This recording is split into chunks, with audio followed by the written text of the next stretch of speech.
Praise the lord. ప్రభువైన యేసుక్రీస్తు నామములో మీకందరికీ కూడా శుభములు తెలియజేస్తూ ఉన్నాను. అందరూ బాగున్నారని నమ్ముతున్నాను. మరి అందరి కొరకు కూడా ప్రార్థనలు చేస్తూ ఈ దినము దేవుడు మనతో మాట్లాడుతుండగా దేవుడు మనతో ఉండాలని ప్రార్థిస్తూ మరి ముందుకెళ్దాం. మరి ఈ దినము దేవుడు మనకిస్తున్నటువంటి వాగ్దానం ఏంటంటే, ఆయన తన నిత్య నిబంధనను ఎల్లప్పుడూ జ్ఞాపకం చేసుకుంటూ ఉంటాడు. దాని కొరకు దేవుడు మన కొరకు ఒక ధనుస్సు మేఘంలో ఉంచాడంట. మరి ఆ ధనుస్సు ఈ లోకంలో ఆకాశంలో కనబడినప్పుడు అంతా కూడా ఆయన ఎలాంటి నిబంధన జ్ఞాపకం చేసుకుంటూ ఉంటాడంటే, దేవునికిని భూమి మీదనున్న సమస్త శరీరులలో ప్రాణం గల ప్రతిదానికిని మధ్యనున్న నిత్య నిబంధనను జ్ఞాపకం చేసుకుంటాడు. ఇది ఎంత గొప్ప వాగ్దానం కదా. దేవుడు మనల్ని మర్చిపోతాడు అని మనం అనుకుంటూ ఉంటాము, కానీ దేవుడు ఎప్పుడు కూడా మనల్ని మర్చిపోడు. ఆయన మనకి చేసిన నిబంధన ఎప్పుడు కూడా మర్చిపోడు. ఒక దినము ఓవెన్ అనే ఒకతను హాలిడే చేసుకుంటూ ఉన్నాడు ఎక్కడో వేరే దేశంలో, అంటే తను పనిచేస్తున్న దేశంలో కాకుండా. అయితే ఆ సమయంలో అతనికి తన కొలీగ్ నుంచి ఒక డిస్టర్బింగ్ మెసేజ్ వచ్చింది. అంటే తనని డిస్టర్బ్ చేసే మెసేజ్ ఏంటంటే, వాళ్ళ బాస్ అతన్ని పనిలోంచి తీసేయాలి, ఉద్యోగంలోంచి తీసేయాలి అని అనుకుంటున్నట్లుగా. అప్పుడు అతనికి చాలా బాధ అనిపించిందంట. చాలా అంటే అప్సెట్ అయిపోయాడు. ఎలాగా ఇంకా ఉద్యోగం పోతే మళ్ళీ ఇంకొక ఉద్యోగం కోసం వెతుక్కోవాలి, మళ్ళీ అంత జీతం వచ్చేంత ఉద్యోగం కొరకు వెతకడం అనేది అదొక పెద్ద పని. కాబట్టి అతడు దేవుని సన్నిధిలో ప్రార్థన చేసుకున్నాడు.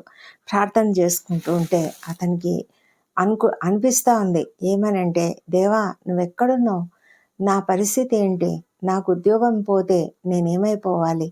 నా జీవితం ఏమైపోవాలి? నా మీద ఆధారపడిన వాళ్ళు ఏమైపోవాలి అని అతడు ప్రార్థన చేస్తూ చాలాసేపు చేశాడు. చేసిన తర్వాత అతడు ఉదయాన తెల్లవారిన తర్వాత కిటికీ దగ్గరికి వెళ్ళి ఆ కిటికీ కర్టెన్ ఇలా పక్క విండోకున్న కర్టెన్ తీసి ఇలా చూసేటప్పటికి అతనికి ఒక పెద్ద అందమైన ధనుస్సు కనిపించింది.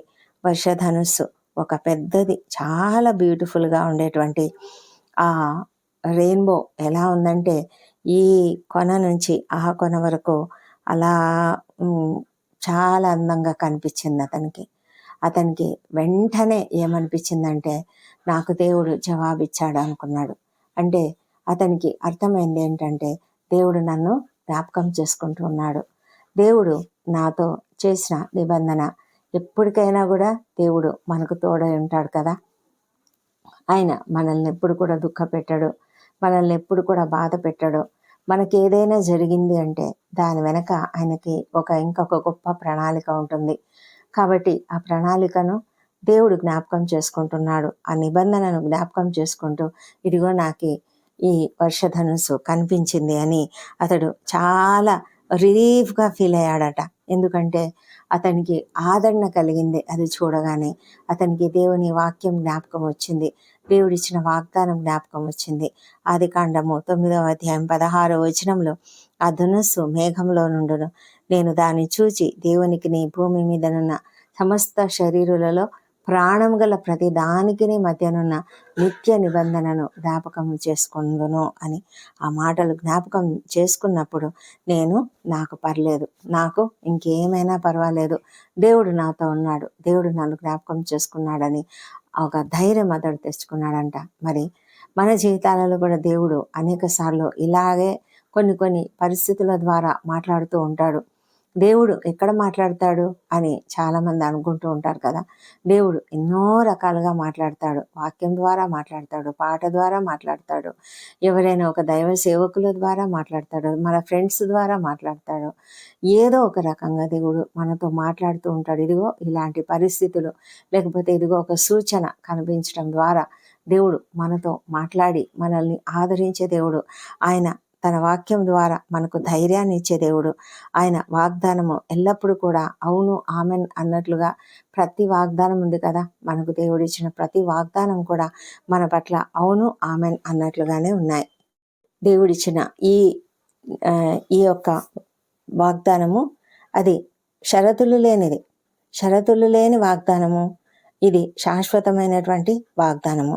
ఇది దేవుని యొక్క కంప్లీట్ ప్రొటెక్షన్ మీద ఆధారపడి ఉంది. అంతేకాదు మన పట్ల ఆయనకున్నటువంటి శ్రద్ధ, మన పట్ల ఆయనకున్నటువంటి రక్షణ కలిగినటువంటి ఒక భావన, మనల్ని రక్షిస్తాడు అనే ఆ భావన కలిగినటువంటి ఒక గొప్ప వాగ్దానం ఇది. ఇది మన క్రియల నుంచి వచ్చేది కాదు, మన క్రియల వలన వచ్చేది కాదు. మనమేదో ఈ గొప్ప కార్యం చేశాను, నేను ఇంత గొప్ప కానుక ఇచ్చాను, ఈ కానుక ఇచ్చినందువల్ల నాకు ఇలా జరుగుతుంది, నాకు ఇలా మంచి జరుగుతుంది, ఇంతమందికి ఆహారం పెట్టి అన్నదానం చేసినందువల్ల నాకు వస్తుంది, దాన ధర్మాలు చేసినందువల్ల వస్తుంది, ఇలాంటిది కాదు. ఇది కేవలము నిన్ను నన్ను చూసి, నీకు నీవుగా, నిన్ను నాకు నేనుగా, నన్ను ఉన్న పాటున చూసి ఆయన మనల్ని ఆదరించే దేవుడై ఉన్నాడు.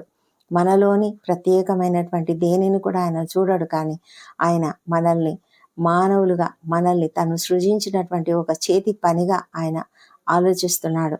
నీవు ఆయన చేతి పని అయి ఉన్నావు, నేను ఆయన చేతి పని అయి ఉన్నాం. కాబట్టి మన గురించి ఆయనకు ఒక ప్రత్యేక ప్రణాళిక, ఒక ప్రత్యేకమైన ఆలోచన ఆయనకున్నాయి. కాబట్టే ఆయన మన గురించి ఇంతగా ఆలోచిస్తాడు, ఇంతగా ఆయన మనకు సహాయం చేస్తూ మనల్ని ఆదరిస్తున్నటువంటి దేవుడు. మత్తయి సువార్తలో ప్రభువైన యేసుక్రీస్తు కూడా మనకు చివరిగా ఇచ్చినటువంటి వాగ్దానం ఇదే: సదాకాలము యుగ యుగముల వరకు నేను మీకు తోడుగా ఉన్నాను అని. ఆయన మనకు తోడుగా ఉన్నాడు, ఇప్పుడు తోడుగా ఉన్నాడు, నిరంతరము తోడుగా ఉన్నాడు, ఇప్పుడు ఎల్లప్పుడూ ఆయన మనకు తోడైనటువంటి దేవుడు. మనకు ఆయన వాగ్దానం ఇచ్చాడు కాబట్టి మనకి ఏ కష్టాలు రావని కాదు, కానీ మనకు కష్టాలు వచ్చినప్పటికీ కూడా ఆ కష్టంలో మనము ఆ శ్రమను అనుభవించిన తర్వాత మనకు ఆయన ఇంకేదో గొప్పది మనకు దాచి ఉన్నాడు. మన కొరకు ఒక ప్రత్యేకమైన ప్రణాళిక కలిగి ఉన్నాడు.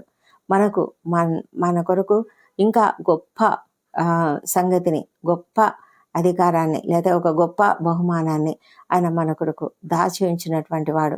ఈ ఉద్యోగం పోయింది అంటే మనకు ఇంకొక అంతకంటే మంచి ఉద్యోగము, అంతకంటే మంచి స్థితిని నీకు కలిగించడానికి దేవుడు ఒకటి తొలగించవచ్చు. ఒక ద్వారము మూయబడింది అంటే మరొక గొప్ప ద్వారము తెరుచుకుంటూ ఉన్నది అని అర్థము.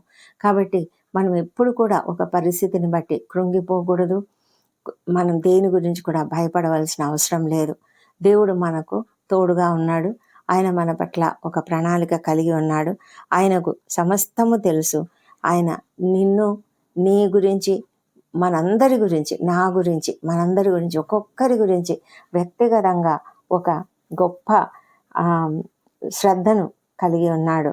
మనల్ని ప్రత్యేకంగా ఒక్కొక్కరిని కూడా ఆదరించే దేవుడై ఉన్నాడు.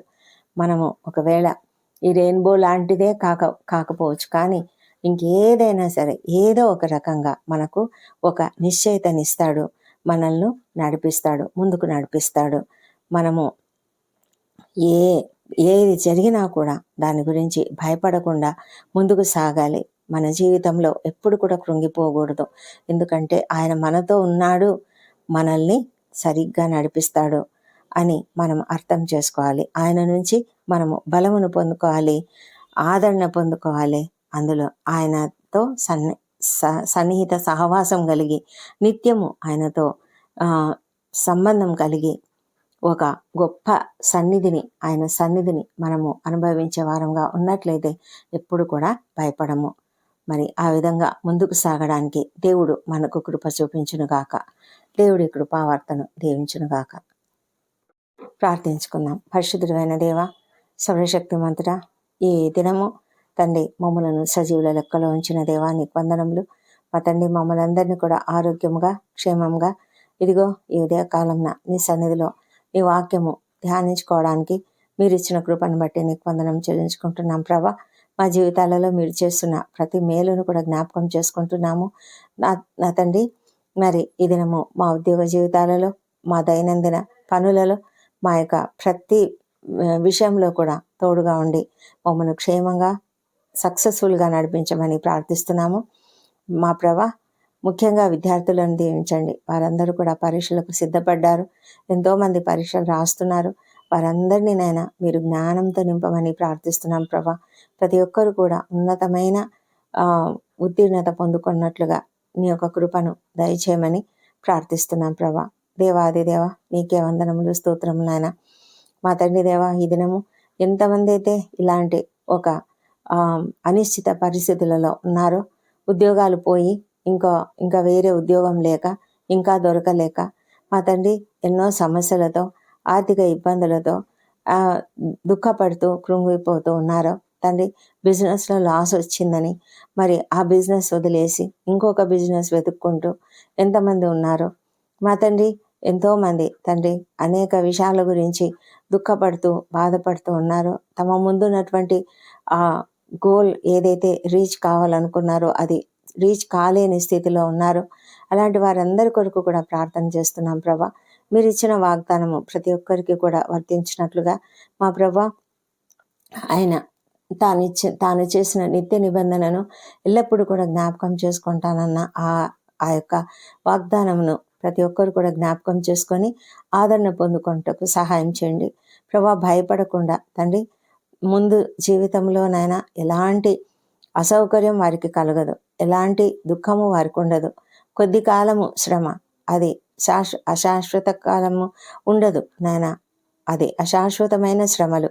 మా తండ్రి, ఆ శ్రమలను చూసి భయపడకుండా నిరీక్షణ కలిగి ప్రతి ఒక్కరు కూడా ధైర్యంతో ముందుకు సాగనట్లుగా సహాయం చేయమని ప్రార్థిస్తూ అడుగుతుంటున్నాం నాయన. కృప చూపించమని, ప్రతి ఒక్కరికి కూడా ధైర్యం నింపమని తండ్రి, నీ దయతో నాయన ప్రతి ఒక్కరు కూడా ముందుకు సాగునట్లుగా నీ యందు విశ్వాసంతో నిన్ను నిత్యము కూడా ధ్యానించుకుంటూ ఉండడానికి కృప చూపించమని బ్రతిమాలి అడుగుతుంటున్నాం ప్రభా. ఏ విధమైన రాంగ్ మాటలు తండ్రి, తప్పుడు మాటలు కొంతమంది చెప్తూ ఉంటారు. అపవాది ఆ విధంగా వాళ్ళ చేత పలికిస్తూ ఉంటాడు నాయన.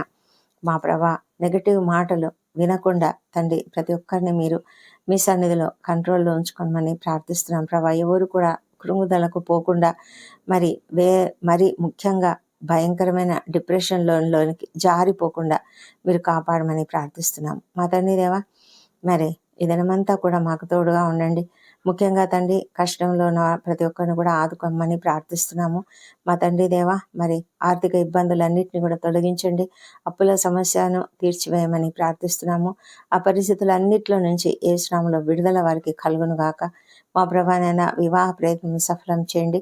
సంతానం కొరకు నీవేపు చూస్తున్న ప్రతి బిడ్డను కూడా దర్శించండి. వారికి తప్పకుండా చక్కటి సంతానం అనుగ్రహించమని ప్రార్థిస్తున్నాము. దేవాది దేవా, మరి మీరు గొప్ప దేవుడునైనా. మరి ఎంతమంది అయితే అనారోగ్యంతో బాధపడుతూ మరి హాస్పిటల్స్లో ఐసీయూలో ఉంటూ నాయన ఎంతో వేదన పడుతున్నారో అలాంటి వారిని అందరినీ కూడా స్వస్థపరచండి. త్వరగా నాయన ప్రభా, మీరు గాయపడిన హస్తం చేత ముట్టి స్వస్థపరచమని ప్రార్థిస్తున్నాము మా ప్రభా. నాయన భయంకరమైన క్యాన్సర్ వ్యాధులతో బాధపడుతున్న వారు ఉన్నారు. మా తండ్రి, లంగ్ క్యాన్సర్తో బాధపడుతున్న వారిని స్వస్థపరచండి మా ప్రభా. లివర్ ప్రాబ్లమ్స్తో, కిడ్నీల వ్యాధులతో బాధపడుతున్న వారిని దయ ఉంచి మీరు బాగు చేయండి. పనిచేయని కిడ్నీలు పనిచేయనట్లుగా సహాయం చేయండి మా తండ్రి దేవా. నీకు సమస్తము సాధ్యం నాయన. మా తండ్రి, మీరు స్వస్థపరిచే దేవుడై ఉంటున్నారు.